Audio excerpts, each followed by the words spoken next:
बढ़ेंगे आगे और बात करेंगे कर्नाटक में बढ़ रहे वक्फ संपत्ति विवाद की। तो वक्फ बोर्ड में सुधार को लेकर संयुक्त संसदीय समिति के अध्यक्ष जगदंबिका पाल ने कर्नाटक के हुबली में उन लोगों से मुलाकात की जिनकी जमीनों पर मालिकाना हक को लेकर वक्फ बोर्ड दावा कर रहा है। जेपीसी के अध्यक्ष ने कहा कि प्रदेश की कांग्रेस सरकार वक्फ को सपोर्ट कर रही है और किसानों के साथ दुर्व्यवहार कर रही है।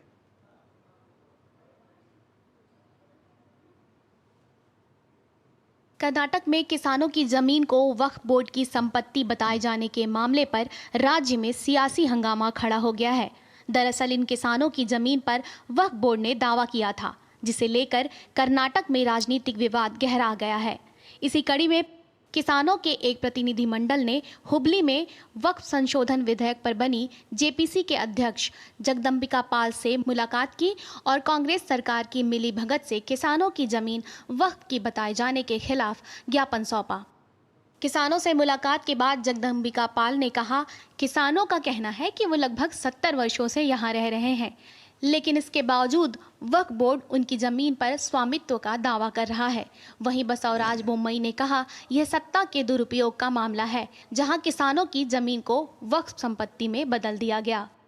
यहाँ तो कर्नाटका में ऐसा लग रहा हुबली में कि जैसे कोई इस समय एक दौर चल रहा है कि जो किसानों की जमीन हो, यहाँ तक देवालय की हो, मठ की हो, 500 साल पुरानी हो, 1000 वर्ष पुरानी हो, उसको भी वक्फ की प्रॉपर्टी को क्लेम किया जा रहा है।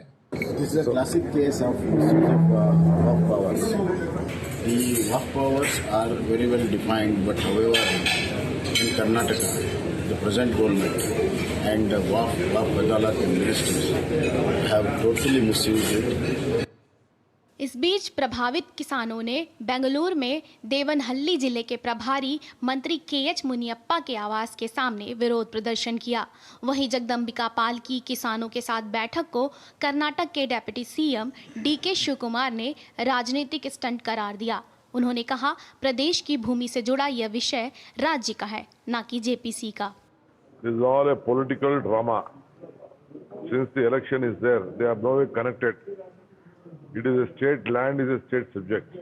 इस बीच कर्नाटक वक्फ बोर्ड के 114 किसानों को नोटिस भेजने के अलावा ऐतिहासिक बिदर फोर्ट के 17 मॉन्यूमेंट्स को चिन्हित करके अपनी संपत्ति बताया। खबरों को माने तो वक्फ बोर्ड ने सत्ता का संरक्षण हासिल करके एएसआई प्रोटेक्टेड कई इमारतों पर भी दावा ठोक दिया है। आरटीआई से खुलासा हुआ है कि कर्नाटक वक्फ बोर्ड ने राज्य के 53 ऐतिहासिक स्मारकों पर अपना दावा किया है। इन स्मारकों में कुलबर्गी का किला, गोल गुंबज, बिदर का किला जैसे दर्जनों ऐतिहासिक महत्व की जगह शामिल है। हालांकि किसानों के प्रदर्शन के बाद कर्नाटक की सिद्धारमैया सरकार ने विजयपुर, धारवाड़, यादगीर जिलों में जिन किसानों की जमीन पर कब्जा कर लिया था, उसे खारिज कर दिया गया। हुबली, बीदर, गुलबर्गा, शिवमोगा सहित कर्नाटका के कई जिलों में एक समस्या आ गया है, लेकिन कर्नाटका के किसानों के साथ और कर्नाटका के लोगों के साथ न्याय दिलाने का बात इन्होंने कही है। कैमरामैन विनोद के साथ शुभा हत्तरली, डीडी न्यूज़, बेंगलुरु।